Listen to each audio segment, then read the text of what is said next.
Agradecemos ao nosso Deus por podermos estar novamente reunidos na casa do Senhor. Amém. Mês de dezembro, comemoramos o nascimento de Jesus, né? Então, a nossa palavra, a palavra que Deus trouxe, é uma palavra voltada para o Natal, que é o nascimento de Jesus. Amém.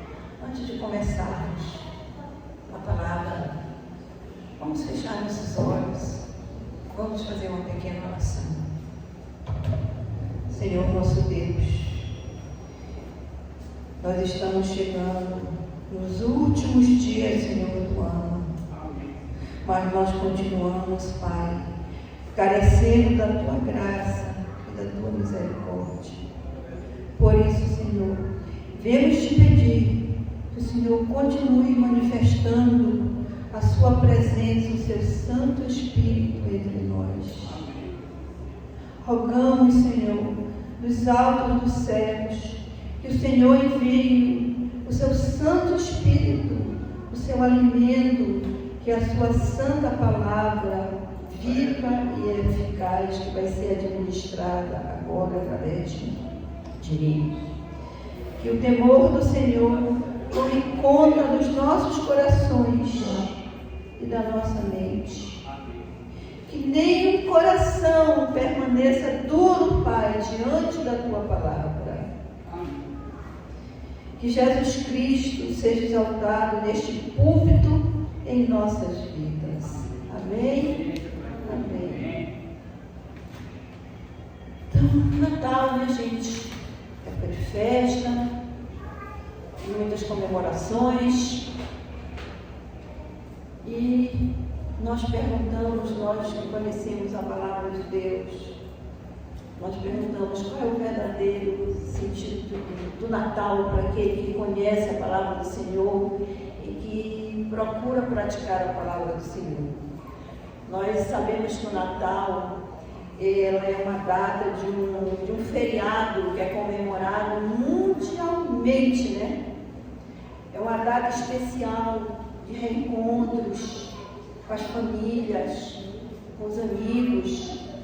Também é uma data de explosão comercial, como não ocorre em nenhuma época do ano. Viagens, troca de presentes, ceias, bebidas, festas, comidas, confraternizações e até promessas de renovo e de perdão. Até isso. Fala-se de quê? Fala-se de um espírito natalino que traz o quê? Traz uma veia de fraternidade, de amor, de aquebrantamento, onde as pessoas elas estão muito mais generosas, aquebrantadas, elas estão muito mais bondosas. É uma época de promessas, é uma época de reflexão, é uma época de arrependimento, de coisas erradas que cometemos, ou de coisas erradas que não cometemos por omissão, porque erramos também quando nós nos omitimos. Os economistas, eles mostram que o faturamento do Natal, ele equivale a 6 meses de faturamento do ano. Já pensou? Mas nós precisamos recuperar o verdadeiro sentido do Natal, porque conhecemos a palavra do Senhor, o qual hoje, muitas vezes, é simplesmente consumismo, aonde o centro da festa do Natal não é Jesus, é o próprio homem. Ele que é o centro do Natal, é o próprio homem. E uma festa que se comemora o quê? Que deveria se comemorar o Filho de Deus encarnado como ser humano. E é uma festa que nós vimos que ela é extremamente capitalista. Mas nós precisamos ver que verdadeiro sentido do Natal deve ser visto como o quê? Ela deve ser visto como a festa, não como o mundo vê, não uma festa de coisas materiais, mas uma festa do verdadeiro sentido que Jesus trouxe quando nasceu, quando Jesus veio. Natal é a comemoração de quê? Natal é a comemoração do nascimento terreno de Jesus. Mas, lembrando que na eternidade, o Natal já existia. Porque antes mesmo da fundação do mundo, antes que o mundo fosse criado, Deus já tinha um projeto de enviar seu Filho para a nossa salvação.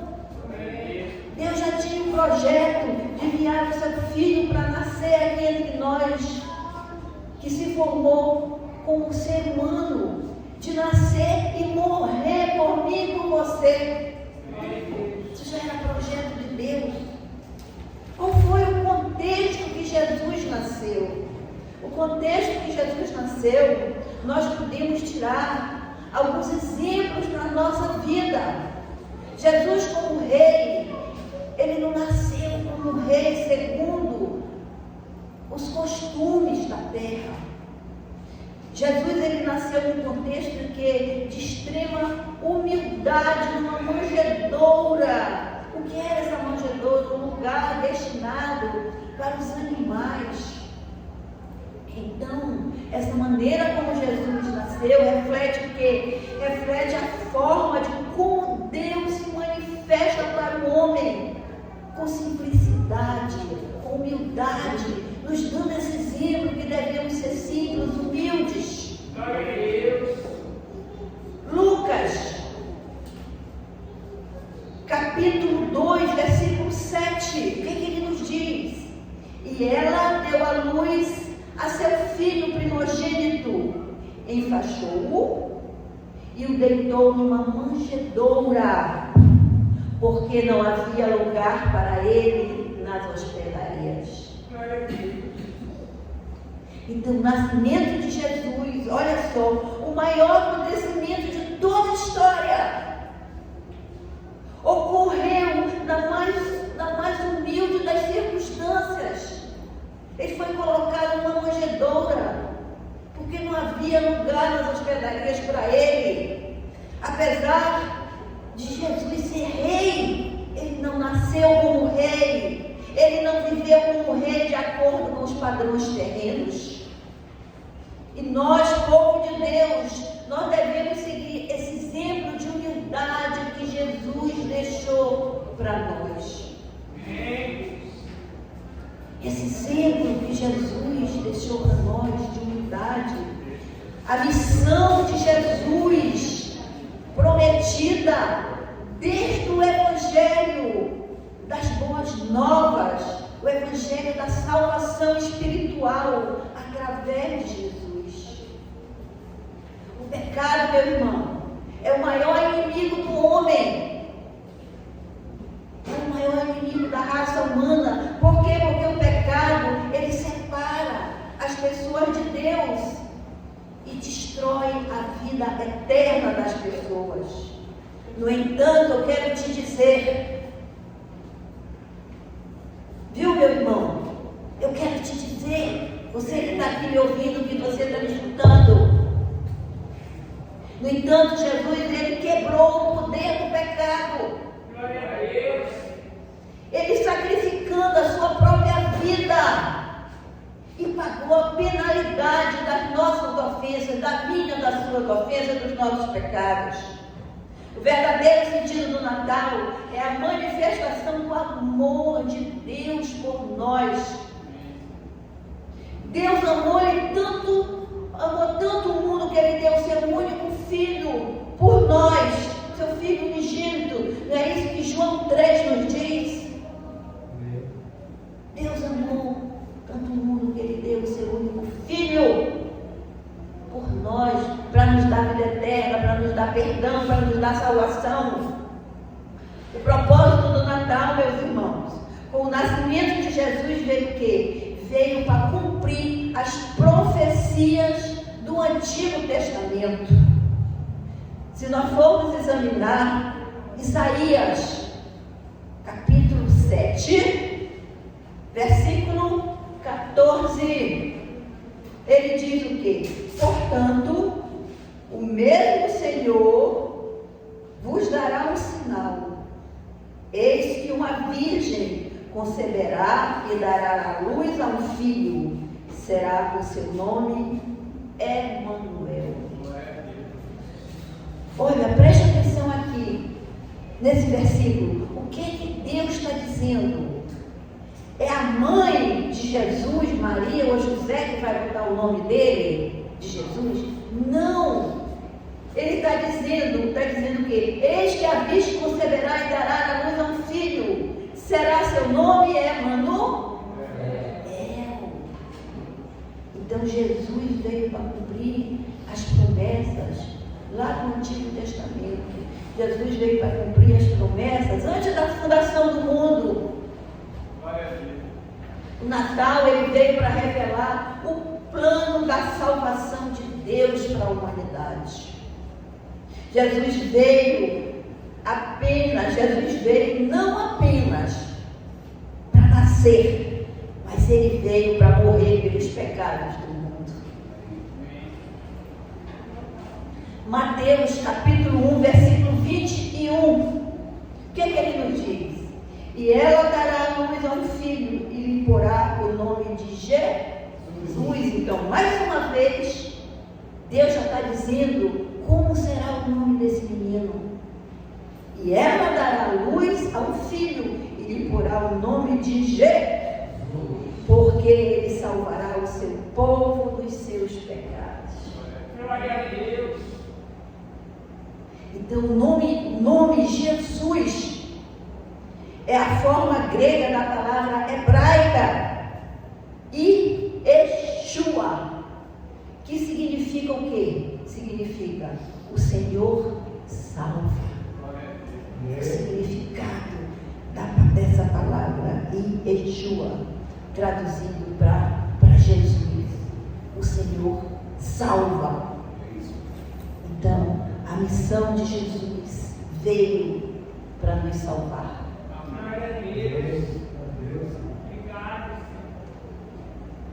O nascimento de Jesus, nós podemos destacar muitas coisas, mas nós vamos ver a posição de três grupos de pessoas quando Jesus nasceu. São três grupos de pessoas bem conhecidos. A primeira reação foi de Herodes, o rei, né? Que ele sabia que Jesus era o rei dos judeus e ele tinha medo que Jesus tomasse o lugar dele. Então, quando Jesus nasceu, nós vimos que não houve espaço nas hospedarias que Jesus teve que nascer no estábulo, né? E eu pergunto para você,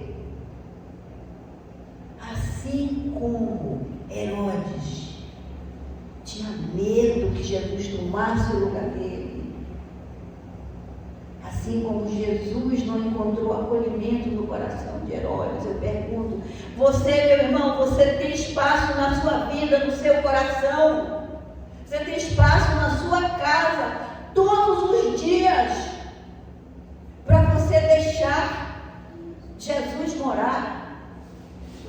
Porque não é só no Natal que nós devemos lembrar do nascimento de Jesus, não é só no Natal que nós devemos deixar Jesus fazer morada no nosso coração, não é só no Natal que nós devemos ter esse sentimento de fraternidade, de amor, de perdão.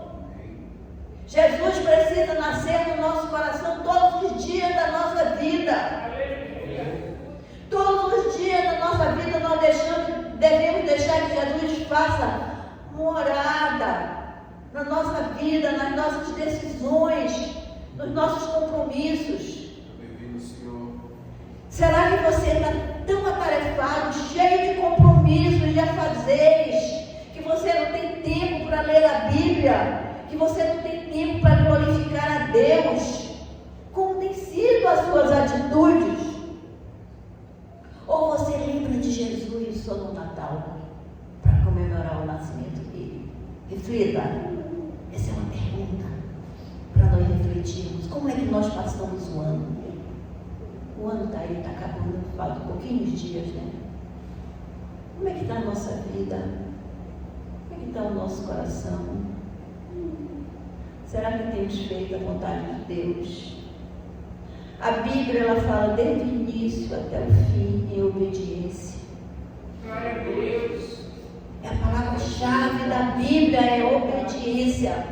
Glória a Deus. Será que nós temos sido obedientes à palavra de Deus? Ou em alguns momentos nós sabotamos a palavra de Deus? Então, quando Jesus nasceu, ele foi rejeitado pelo rei Herodes, que queria matá-lo. Eu quero lembrar para você que se você rejeita Jesus, quando você não se interessa em ler a Bíblia, você rejeita Jesus quando você não obedece à palavra dele, você rejeita Jesus quando você não faz a vontade do Senhor. Tudo isso são formas de você rejeitar Jesus na sua vida. Desde quando Jesus nasceu até hoje, o que é que nós podemos ver? É essa mesma atitude das pessoas terem muito mais interesse pelas coisas do mundo do que pelas coisas da eternidade, do que pelas coisas de Deus. Há pessoas que não aceitam Jesus sobre a alegação de quê? Dizendo que não vão aceitar a palavra de Deus, não vão se congregar na igreja, porque elas vão perder a liberdade delas. Mas nós sabemos que Jesus não veio para tirar a liberdade de ninguém, muito pelo contrário. Ele veio para acrescentar e não para tirar. Jesus veio para nos dar salvação, perdão dos nossos pecados, para nos libertar do pecado, da escuridão, das trevas espirituais. A pessoa, ela precisa ter também, meu irmão, cuidado para não procurar moldar a palavra de Deus segundo os seus próprios interesses, né? De forma muitas vezes deturpada segundo a sua própria visão. Você precisa perguntar a Deus o quê? Senhor, o que o Senhor quer de mim? Faça essa pergunta, meu irmão. Senhor, o que o Senhor quer de mim? O que o Senhor espera de mim? Como é que eu tenho me comportado? Como é que eu tenho agido? Um segundo grupo de pessoas, falando de Herodes, né? O segundo grupo de pessoas são os sacerdotes e os escribas, que apesar de serem doutores da lei, conhecedores profundos da lei, eles foram totalmente indiferentes pela verdade que eles conheciam acerca de Jesus. Indiferença. Muitas vezes nós também trocamos algum momento para ler a palavra do Senhor, para vir à igreja, para congregar, por uma outra coisa. Somos indiferentes à palavra do Senhor. Somos indiferentes até quando não obedecemos, né? O terceiro grupo que nós podemos colocar aqui quando Jesus nasceu é o grupo que se convencionou, não está na Bíblia, tá? É o grupo dos reis magos. A Bíblia não fala em reis magos. A Bíblia fala em pastores. E a Bíblia também não fala que eram 3. Tá? Fala que é um grupo de pessoas. Mas vamos chamá-los convencionalmente de os reis magos, certo? Então, quem eram essas pessoas, esses pastores? Eram pessoas talvez simples, pessoas estudiosas dos astros, da astrologia. Eram pessoas que toda a informação que eles tinham era uma profecia revelada em números Números 14, versículo 17. Números 14, versículo 17. Era uma profecia de Balaão. O que essa profecia dizia? Uma estrela procederá de Jacó. Quem é essa estrela que procederá de Jacó? É Jesus. Glória a Deus. Então, mesmo com essa pouca informação que eles tinham sobre Jesus, eles saíram lá do Oriente ou da Babilônia, não se sabe, entendeu, ao certo, e foram até Belém da Judeia. Eles pararam primeiro em Jerusalém, e de Jerusalém até Belém da Judeia, aí sim que eles foram guiados por uma estrela até aonde Jesus estava. E ao chegar lá, onde eles encontraram Jesus, eles não adoraram Maria, eles não adoraram José, eles adoraram a Jesus, oferecendo ouro, incenso e mirra, que era, naquela época, era o que se oferecia para os reis. Glória a Deus. Eles sabiam que Jesus era o Rei dos Reis. Eles sabiam que Jesus era o sacerdote prometido. Então eles adoraram, se prostraram e adoraram Jesus, oferecendo ouro, incenso e mirra. Que você, meu irmão, que você possa conhecer o verdadeiro sentido do Natal, reverenciando o grande sacerdote e mediador de uma eterna aliança com Deus. Jesus veio para cumprir esta aliança que Jesus fez. Deus e os homens, que a aliança do perdão é a aliança da salvação, da vida eterna. Então o Natal, ele deve ser o quê? Ele deve ser um período de renovação de nossa fé. Ele deve ser uma oportunidade de nós levarmos a palavra do Senhor para todos aqueles que ainda não conhecem a palavra do Senhor. Ele deve ser um momento de reconhecimento de Deus revelado através de Jesus.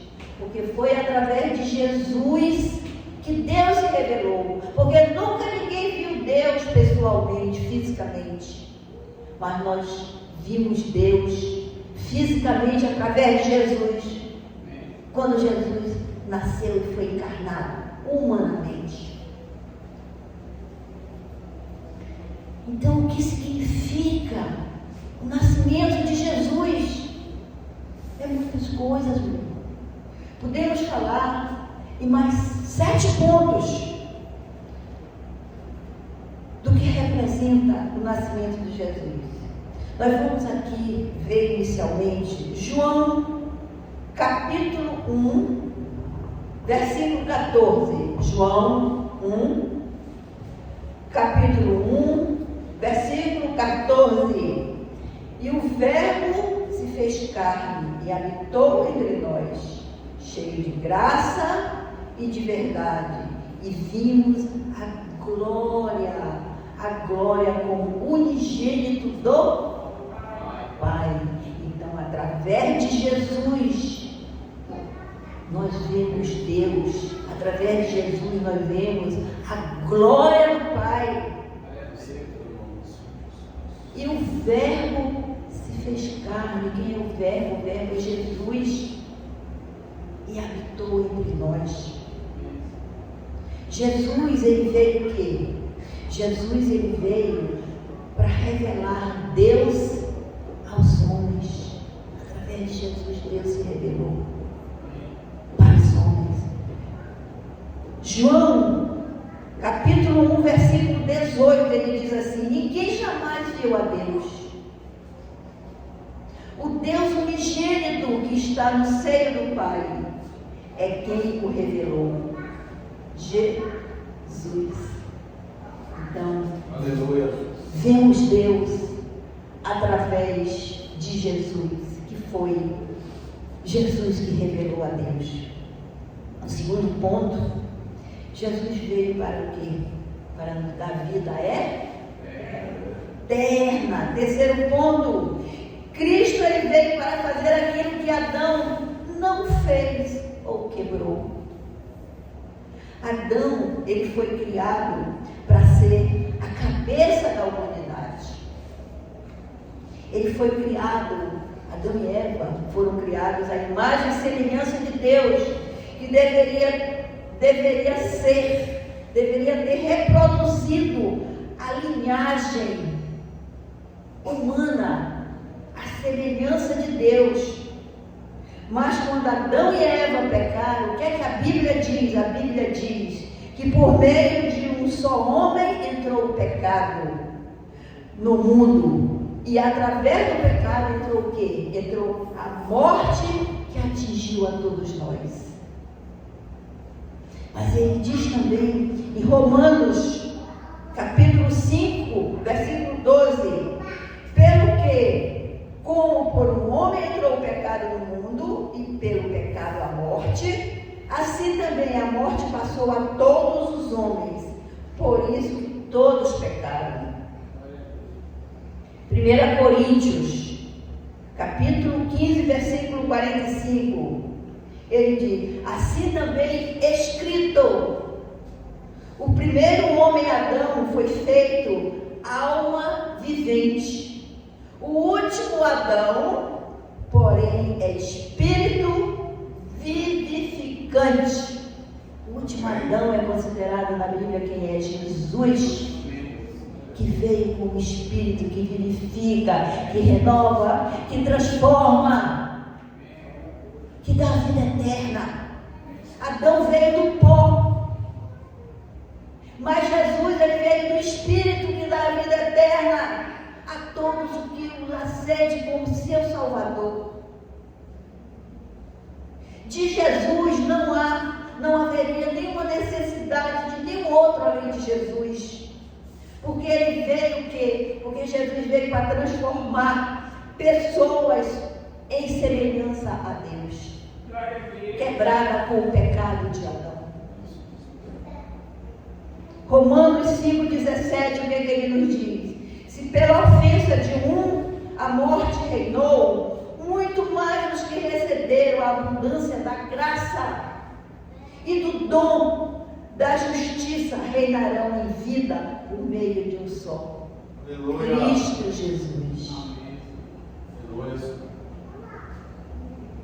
Romanos 5,18, pois assim como por uma só ofensa veio o juízo sobre todos os homens para a condenação, assim também por um só ato de justiça veio a graça sobre todos os homens para a justificação que dá a vida.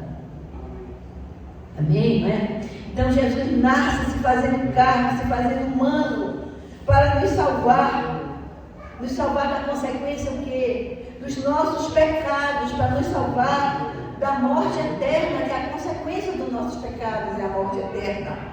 Veio para nos quê? Para nos fazer para desfazer a separação que o pecado trouxe entre nós e Deus, trazendo perdão, trazendo justificação, nos dando vida eterna.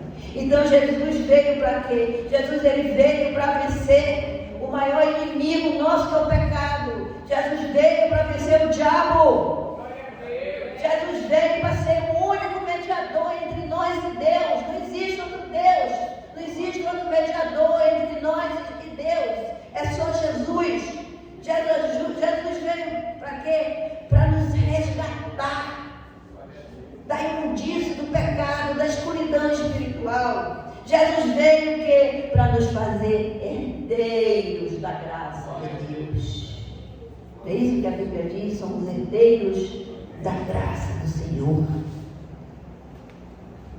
E ainda, meu irmão, podemos ver, quase para finalizar, 4 pontos-chave do significado bíblico do Natal. Significado bíblico do Natal. Primeiro, a encarnação. Deus se fez homem através de Jesus. Em um ato de humanidade, um ato de humildade, um ato de amor, para que pudéssemos conhecê-lo e ser salvos. Segundo, salvação. Jesus veio como o Salvador prometido, o Cristo Senhor, para nos resgatar do pecado, para nos dar a vida eterna e para cumprir as profecias, como nós já vimos do Antigo Testamento, até mesmo antes da fundação do mundo. 3. O amor de Deus mostra o quê? No Natal, o Natal é a maior prova do amor de Deus através do seu único Filho, para que o mundo fosse salvo por ele. E o 4º ponto-chave do nascimento de Jesus, que é o Natal, é a manifestação de luz. Jesus é a luz que veio para quê? Veio para dissipar as trevas espirituais, trazendo para nós a glória de Deus e trazendo paz aos homens na terra, como anunciado pelos anjos. Lucas, capítulo 2, versículo 14, ele diz assim: glória a Deus nas maiores alturas e paz na terra entre os homens a quem ele quer ver. Então esse anúncio ele foi feito pelos anjos a esses pastores, que são chamados de reis magos, na noite em que Jesus nasceu. Glória a Deus nas maiores alturas e paz na terra entre os homens. Aqui a mensagem central é a vida de Jesus, é a glória de Deus e a paz que a humanidade precisa, que a humanidade tanto quer. Então, como é que nós devemos comemorar o Natal?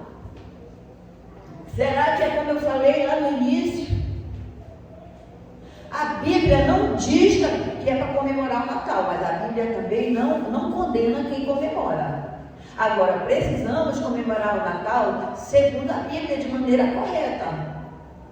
Tá? Isso não impede que você faça a sua ceia, você faça uma troca de presente, mas sem que você seja o centro da festa. Lembre-se que o centro da festa precisa ser Jesus. Então, como é que nós devemos comemorar o Natal segundo a Bíblia? Primeiro, com a adoração verdadeira. O que é que Lucas, capítulo 2, versículo 20 nos diz? E voltaram os pastores, glorificando e louvando a Deus, por tudo que tinham ouvido e visto, como lhes havia sido dito. Como foi que esses pastores adoraram, glorificaram a Deus? Como foi que eles comemoraram o nascimento de Jesus? Se prostrando, adorando a Jesus, como eu já disse, eles não se prostraram nem adoraram nem a Maria, nem a José, mas sim a Jesus. Segundo ponto, devemos comemorar o Natal segundo a Bíblia de que maneira? Com gratidão pela salvação que Deus nos deu através do seu único Filho, Jesus. Terceiro, devemos comemorar o Natal com comunhão. Comunhão na igreja, comunhão na sua casa, comunhão no seu trabalho, com paz, com harmonia. Quarto, devemos comemorar o Natal com generosidade e com amor ao próximo. E quinto, devemos comemorar o Natal com a pregação do Evangelho. Então, para concluirmos, meus irmãos, o verdadeiro sentido do Natal não está nos presentes ou nas festividades, mas no nascimento de Jesus como Cristo, o nosso Salvador. Amém. Celebrar o Natal de maneira bíblica é reconhecer a encarnação do Filho de Deus. É viver em obediência à sua palavra e compartilhar esse amor de Deus ao próximo. Lucas, ainda capítulo 2, versículo 11, ele diz assim: hoje nos nasceu na cidade de Davi o Salvador, que é Cristo, o Senhor. Amém. Então, Natal é amor, Natal é doação, Natal é salvação. Amém. A nossa oração é que possamos reconhecer Jesus como o Rei dos Reis. A nossa oração é que nós possamos reconhecer Jesus como nosso sacerdote, que nós possamos reconhecer Jesus como o profeta, e que você o adore como Senhor e Salvador da sua vida.